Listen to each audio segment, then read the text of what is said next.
Hello friends, welcome to my channel success ITI classes. दोस्तों, आज से हम लोग शुरू कर रहे हैं आईटीआई फर्स्ट ईयर इलेक्ट्रीशियन की क्लासेज। हम लोग अपनी क्लास में वो सभी क्वेश्चन को सॉल्व करेंगे। निम्मी के प्रश्न जो हैं, जो कि आप लोग के सीबीटी एग्जाम में पूछे जाते हैं, उन सभी प्रश्न को हम लोग डे बाय डे इसी तरीके से अपने चैनल पर सॉल्व करने वाले हैं। देखते हैं आज की पहली क्लास का क्वेश्चन नंबर 1। क्वेश्चन नंबर 1 में पूछा गया है, इस सुरक्षा चिन्ह का नाम क्या है? What is the name of the safety sign? एक चित्र आप लोग को दर्शाया गया, यहाँ पर पूछा जा रहा है कि इसका क्या नाम है। ऑप्शन दिए गए, चेतावनी चिन्ह, आवश्यक चिन्ह, निषेधक चिन्ह, सूचनात्मक चिन्ह।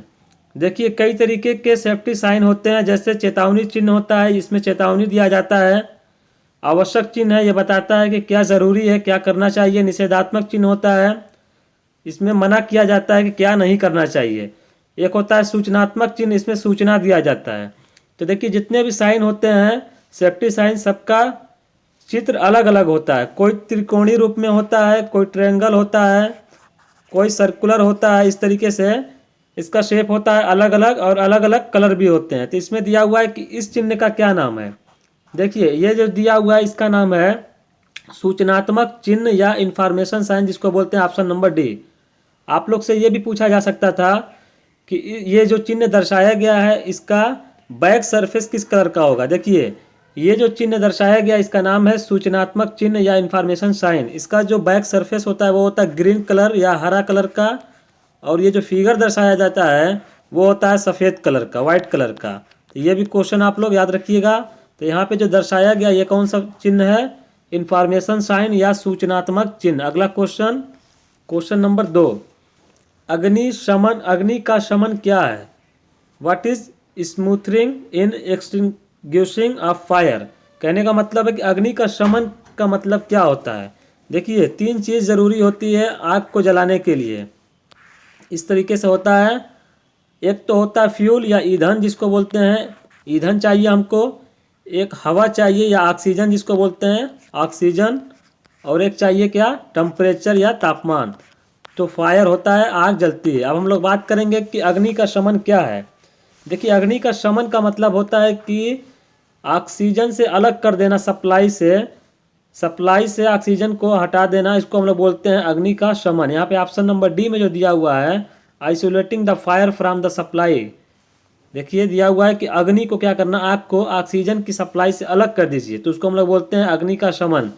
क्योंकि आप लोग को मालूम होगा, अगर ऑक्सीजन नहीं होगा तो आग नहीं लगेगी। आग लगने के लिए ऑक्सीजन का होना बहुत ज़रूरी है। तो यहाँ पे ऑप्शन नंबर डी सही हो जाएगा। अग्नि को ऑक्सीजन की सप्लाई से, आपूर्ति से अलग कर दीजिए।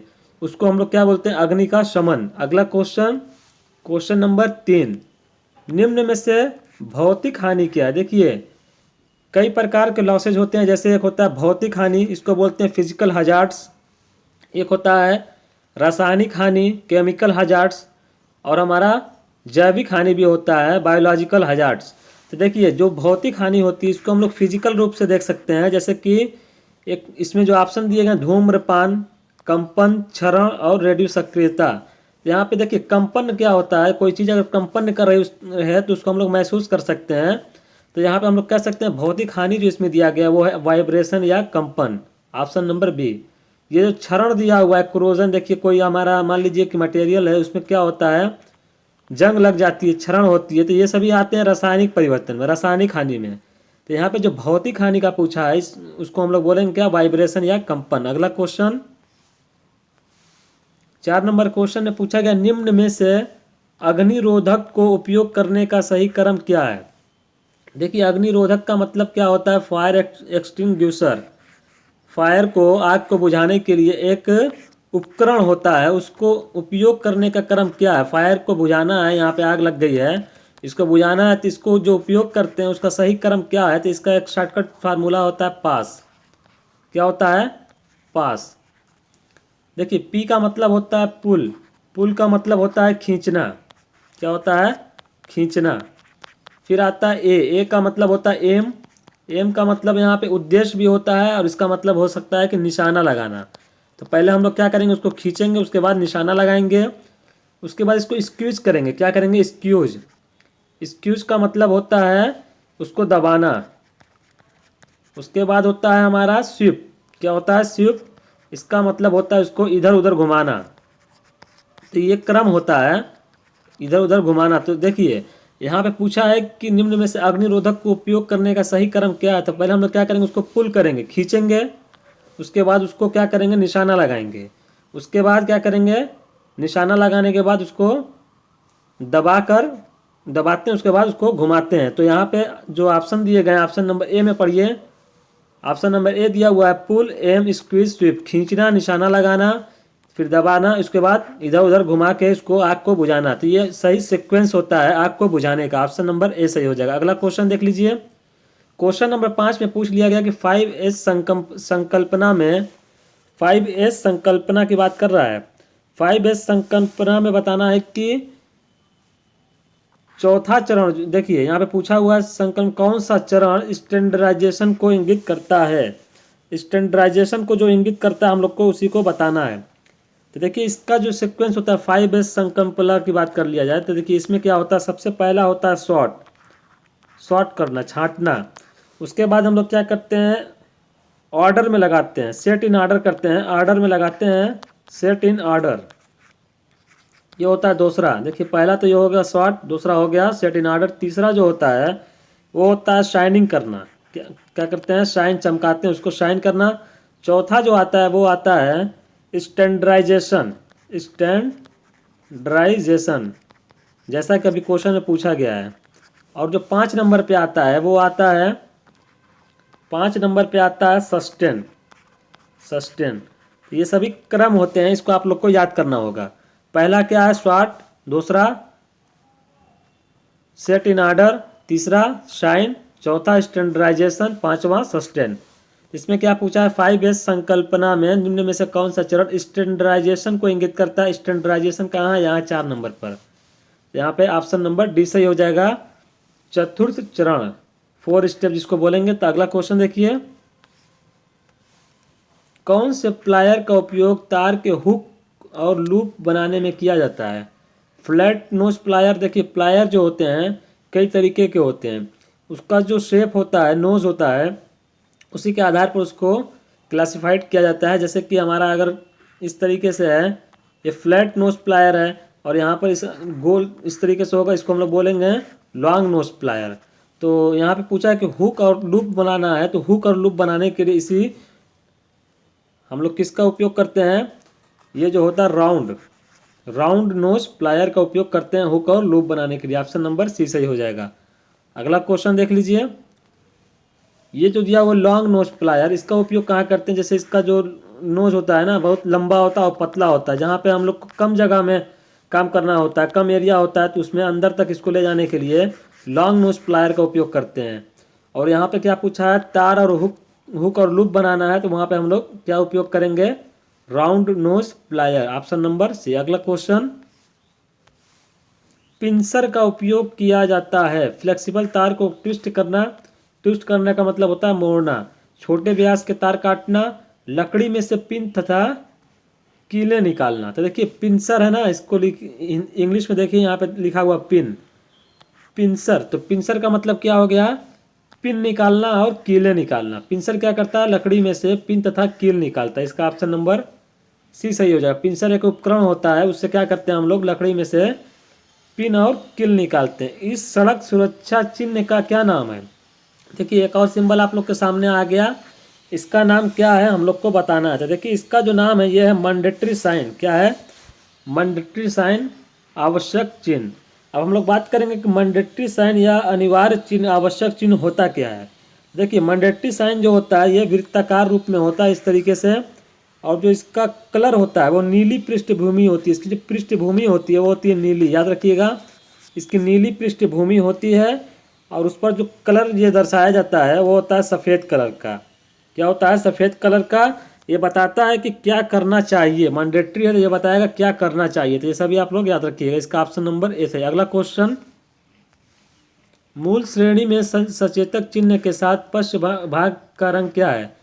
देखिए इसको इंग्लिश में लिखा हुआ वार्निंग साइन। वार्निंग साइन क्या होता है जानते हैं, जिसको हम लोग बोल सकते हैं चेतावनी चिन्ह। क्या बोल सकते हैं, चेतावनी चिन्ह। चेतावनी चिन्ह जो होता है वो त्रिकोणीय रूप में होता है, इसकी पृष्ठभूमि जो होती है वो होती है पीली। इसी को पूछा है कि सचेतक चिन्ह या वार्निंग चिन्ह का जो पृष्ठभूमि होता है, स्पष्ट चिन्ह, उसका रंग क्या होता है? वो होता है पीला, ऑप्शन नंबर सी। और जो इसमें चिन्ह दर्शाया जाता है वो होता है काले कलर का। ये क्या होता है? काला कलर का चिन्ह होता है, इसकी पृष्ठभूमि जो होती है पीली होती है। तो ऑप्शन नंबर सी सही। अगला क्वेश्चन देखिए, क्वेश्चन नंबर 10 पूछा गया कि विद्युत उपकरण में लगी अग्नि हेतु कौन सा अग्निशामक उपयोग किया जाता है? हैलोन टाइप का, फोम टाइप का, गैस कारतूस प्रकार का, संग्राहित दबाव प्रकार का।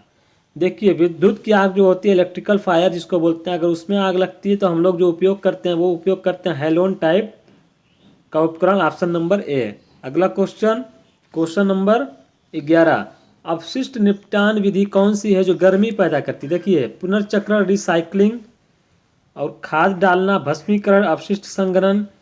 इसमें से जो गर्मी पैदा करेगी, हीट जनरेट करेगी, वो होती है भस्मीकरण, ऑप्शन नंबर सी। इंसाइनरेशन जिसको बोलते हैं, भस्मीकरण। भस्मीकरण से क्या होता है? हीट जनरेट होती है। अपशिष्ट निपटान की ये विधि है। देखिए कुछ साइकिलें होती है, जैसे यहीं पे हम लोग कुछ क्वेश्चन को सॉल्व कर लेंगे। जैसे एक होता है 3R कॉन्सेप्ट, एक होता है 4R कॉन्सेप्ट। 3R और 4R। 3R का मतलब क्या होता है? देखिए 1 2 3। पहले R का मतलब होता है रिड्यूस, क्या होता है? रिड्यूस। दूसरे R का मतलब होता है रीयूज, रीयूज। और तीसरा होता है रिसाइकिल, क्या होता है? रिसाइकिल। देखिए यहाँ पर रिसाइकिल की बात आई थी तो इसलिए हमने बता दिया। 3R का एक कॉन्सेप्ट होता है, एक होता है 4R का कॉन्सेप्ट। देखिए 4R में क्या होता है? इसी तरीके से 3 होते हैं, रीयूज, रिड्यूस, रीयूज और रिसाइकिल। चौथा नंबर जो आता है वो होता है, 4 नंबर पे आता है रीस्टोर। तो ये होता है 4R में। ये 3 होंगे और एक चौथा ये होगा। तो ये होता है 3R और 4R का कॉन्सेप्ट। इसमें भी आप लोग से पूछा जा सकता है, जैसे अभी 5S का कॉन्सेप्ट था वैसे ही 3R और 4R का भी कॉन्सेप्ट होता है। इन सभी क्वेश्चन को आप लोग याद रखिएगा। अगला क्वेश्चन, क्वेश्चन नंबर 12 धुएं से सुरक्षा के लिए किस व्यक्तिगत सुरक्षा उपकरण PPE का उपयोग किया जाता है? PPE का मतलब होता है पर्सनल प्रोटेक्टिव इक्विपमेंट। PPE का मतलब पर्सनल प्रोटेक्टिव इक्विपमेंट। अब आइए क्वेश्चन पर, धुएं से सुरक्षा के लिए किस व्यक्तिगत सुरक्षा उपकरण का उपयोग किया जाता है? चश्मा, एप्रन, कान कवच, नाक कवच। देखिए धुआं जो होता है, आप लोग को दिमाग में आ रहा होगा कि गूगल या चश्मा का उपयोग करना चाहिए। देखिए उससे भी ज़्यादा जो घातक होता है वो नोज, नाक से जो धुआं अंदर जाएगा उससे घुटन होने लगती है। तो इससे हम लोग बचने के लिए सबसे पहले हम लोग धुआं से सुरक्षा होगी, उसके लिए जो उपकरण उपयोग करेंगे वो करेंगे नोज मास्क, नाक कवच, ऑप्शन नंबर डी। अगला क्वेश्चन, BIS का पूर्ण रूप क्या है? BIS, देखिए BIS का पूरा रूप जो होता है वो होता है ब्यूरो ऑफ इंडियन स्टैंडर्ड। क्या होता है? Bureau of Indian standard. इसका ऑप्शन नंबर बी सही हो जाए। देखिए ब्यूरो ऑफ इंडियन स्टैंडर्ड, इसको आप लोग याद रखिएगा। अगला क्वेश्चन है क्वेश्चन नंबर 14 भारी भार उठाने और स्थानांतरित करने के लिए किस पद्धति का उपयोग किया जाता है? देखिए कोई भारी भार है, उसको उठाना है और स्थानांतरित करना, मतलब एक जगह से दूसरी जगह ले जाना है, तो किस पद्धति का उपयोग करेंगे? Option A winch, option B crane और स्लिंग, लेयर और रोलर्स, मशीन चालित प्लेटफॉर्म। देखिए यहाँ पे आप लोग को देखने में ही लग रहा होगा क्रेन। क्रेन क्या करता है? भारी भारी भार को उठाकर दूसरी जगह ले जा सकता है, तो क्रेन और स्लिंग हो जाएगा। भारी भार को उठाकर दूसरी जगह स्थानांतरित करना, तो क्या उपयोग करेंगे? क्रेन और स्लिंग। अगला क्वेश्चन, क्वेश्चन नंबर 15 पूछा गया आग बुझाने में स्टार्विंग क्या है? देखिए स्टार्विंग एक प्रोसेस होता है आग को बुझाने का। तो इसमें क्या होता है कि अग्नि को ऑक्सीजन की सप्लाई से अलग करना। देखिए ऑप्शन पढ़ लेते हैं, स्टार्विंग है क्या? अग्नि में ईंधन डालना, ये तो नहीं। अग्नि से ईंधन अलग करना, ये भी नहीं होगा। जल का उपयोग करके तापमान कम करना, और एक दिया हुआ अग्नि को ऑक्सीजन की आपूर्ति से अलग करना। तो ऑप्शन नंबर सी में क्या दिया हुआ? जल का उपयोग करके तापमान जो कम किया जा रहा है, इसी को हम लोग बोलते हैं स्टार्विंग। इसका ऑप्शन नंबर सी सही हो जाएगा। स्टार्विंग का मतलब होता है जल का उपयोग करके तापमान कम करना, इसको बोलते हैं स्टार्विंग। ये एक आग बुझाने का प्रोसेस है जिसको हम लोग स्टार्विंग बोलते हैं। तो दोस्तों आज की क्लास में इतना ही। फिर इसके बाद हम लोग अगली क्लास जब लोग लेकर आएंगे तो इसी तरीके से निम्मी के प्रश्न हम लोग डेली इसी तरीके से अपने चैनल पर सॉल्व करेंगे। अगर क्लास पसंद आई हो दोस्तों तो हमारे चैनल को सब्सक्राइब कर लीजिएगा। अगर क्लास में कोई कमी लग रही हो कि किस तरीके से आप लोग को क्लासेस चाहिए, स्पीड थोड़ा ज़्यादा करना चाहिए या कम करना चाहिए, या किस तरीके से आप लोग इलेक्ट्रीशियन आईटीआई फर्स्ट ईयर की क्लासेस को पढ़ना चाहते हैं उसको आप लोग कमेंट बॉक्स में ज़रूर बताइएगा। फिर मिलेंगे दोस्तों हम लोग अगली क्लास में, तब तक के लिए बहुत बहुत धन्यवाद।